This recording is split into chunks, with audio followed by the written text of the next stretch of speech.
पिछले 24 घंटों में रिकॉर्ड लेवल पर हुई सैंपल टेस्टिंग। 14,92,409 हुए 24 घंटे में टेस्ट। पिछले 7 दिनों में तेजी से घटी है एक्टिव मरीजों की संख्या। देश में कोरोना के कुल मामले 58 लाख के पार। बीते 24 घंटों में 86,092 नए मामले आए सामने। कोरोना वायरस संक्रमण अब भारत में कुछ हद तक काबू में नजर आ रहा है। भारत में कोरोना का ग्राफ देखें तो साफ है कि रोजाना आने वाले कोरोना वायरस के नए मामलों में कमी आई है और साथ में कोरोना वायरस से ठीक होने वाले लोगों की संख्या भी तेजी से बढ़ी है। यही वजह है कि कोरोना वायरस से रिकवरी की दर में तेजी से बढ़ोतरी देखी जा रही है और इसके एक्टिव मामलों में कमी दर्ज की गई है। कोरोना से ठीक होने वाले लोगों का आंकड़ा देखें तो 24 घंटों के दौरान देश भर में लगातार कुछ दिनों से ठीक होने वाले मरीजों और नए केस के बीच का फासला घट रहा है। पिछले 2 दिन तो लगातार कोरोना से ठीक होने वाले मरीजों का आंकड़ा नए केस से ज़्यादा रहा है। 22 तारीख को तो ठीक होने वाले मरीजों का आंकड़ा 1,01,468 के पार कर गया, जो कि एक दिन में ठीक हुए सबसे अधिक मरीज हैं। पिछले एक सप्ताह के दौरान देश में कोरोना वायरस के एक्टिव मामलों में 50,000 से अधिक की कमी आई है और 25 सितंबर को कुल एक्टिव मामलों का आंकड़ा 10 लाख के नीचे आकर 9,70,116 हो गया है। एक्टिव मामलों में इस तरह से बड़ी कमी दर्ज की गई है, जो कि एक राहत की बात है। जबकि इसी सप्ताह में सबसे बड़ी संख्या में कोरोना टेस्ट भारत में किए गए हैं। इससे कोई बड़ा निष्कर्ष निकालना तो फिलहाल जल्दबाजी होगी, लेकिन अगर लंबे समय तक यही ट्रेंड कायम रहता है तो निश्चित रूप से माना जाएगा कि भारत में कोरोना का सबसे बुरा दौर बीत चुका है। कोई हैरानी की बात नहीं कि देश में कोरोना वायरस संक्रमण मामलों में लगातार 6 दिन कमी रहने के बाद आज फिर से तेजी आई है। पिछले 24 घंटों के दौरान देश भर में कोविड-19 के 86,092 केस सामने आए हैं।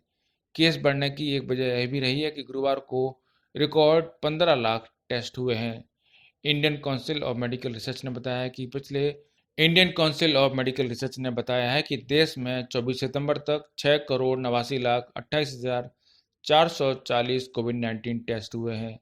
सिर्फ गुरुवार को ही 14,92,409 कोविड-19 सैंपल टेस्ट हुए, जो कि अब तक का रिकॉर्ड है।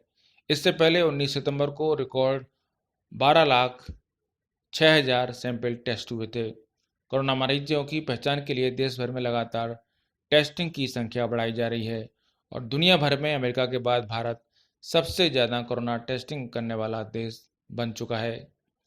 वहीं देश में अब कोरोना वायरस संक्रमितों की संख्या बढ़कर 58,18,570 तक पहुंच गई है। अभी एक्टिव केसों की संख्या 9,70,116 है, जबकि 47,56,164 लोग इस महामारी से ठीक हो चुके हैं, जो कि पूरी दुनिया में सबसे अधिक हैं।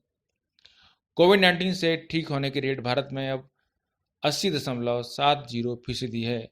पिछले 24 घंटों में ही भारत में इससे करीब 81,000 लोग इस महामारी से ठीक हुए हैं। लेकिन चिंता की बात यह है कि देश में अभी भी कोरोना वायरस से जान गंवाने वालों की संख्या में ज़्यादा कमी नहीं आई है, जो कि एक चिंता की बात है। कोरोना वायरस संक्रमण से मरने वालों की संख्या बढ़कर अब 92,290 तक पहुंच चुकी है। पिछले 24 घंटों के दौरान भारत में 1,141 लोगों की मौत हुई है। राज्यों में नए मामलों की बात करें तो यहां कोरोना पर लगाम लगने के संकेत मिल रहे हैं। बीते दिन महाराष्ट्र में 19,164 नए मामले सामने आए और 459 मरीजों ने दम तोड़ दिया। इससे पहले कल राज्य में 21,000 से अधिक नए मामले सामने आए थे। इसके पिछले सप्ताह महाराष्ट्र में रोज 22 से 25,000 के मामले सामने आ रहे हैं। साफ है कि कोरोना के मामले महाराष्ट्र में घटते दिख रहे हैं। आंध्र प्रदेश में बीते दिन 7,855 नए मामले सामने आए और तमिलनाडु में 5,692 नए मामले सामने आए। इस तरह दोनों राज्यों में नए मामलों में स्थिरता आती हुई दिख रही है। कर्नाटक में भी पिछले 24 घंटों में 7,710 नए मामले सामने आए और नए मामलों पर लगाम लगती दिख रही है। राजधानी दिल्ली में पिछले 24 घंटों में 3,834 नए मामले सामने आए और 36 लोगों की मौत हुई। इसी के साथ अब दिल्ली में कोरोना वायरस संक्रमित लोगों की संख्या बढ़कर 2,60,623 हो गई है, वहीं अब तक दिल्ली में 5,123 लोग कोरोना से अपनी जान गंवा चुके हैं। दिल्ली के मुख्यमंत्री अरविंद केजरीवाल ने कहा है कि अब दिल्ली में सेकेंड वेव जो कोरोना की चल रही थी उस पर भी लगाम लगती दिख रही है। बात करें पूरी दुनिया की तो जॉन हॉपकिंस यूनिवर्सिटी के मुताबिक दुनिया भर में अब तक लगभग 3,22,00,000 लोग कोरोना वायरस से संक्रमित हो चुके हैं और 9,83,000 लोगों की इससे मौत हो चुकी है। सबसे अधिक प्रभावित अमेरिका है, जहां 69,78,000 लोग कोरोना वायरस से संक्रमित हैं और लगभग 2,03,000 लोगों की इससे मौत हो चुकी है। अमेरिका एकमात्र ऐसा देश है जहां भारत से अधिक लोग कोरोना से संक्रमित हुए हैं। तीसरे नंबर पर काबिज ब्राजील में 46,97,000 लोग कोरोना से संक्रमित हैं और यहाँ 1,40,000 लोगों की कोरोना से मौत हुई है। ब्यूरो रिपोर्ट, पत्रिका टीवी।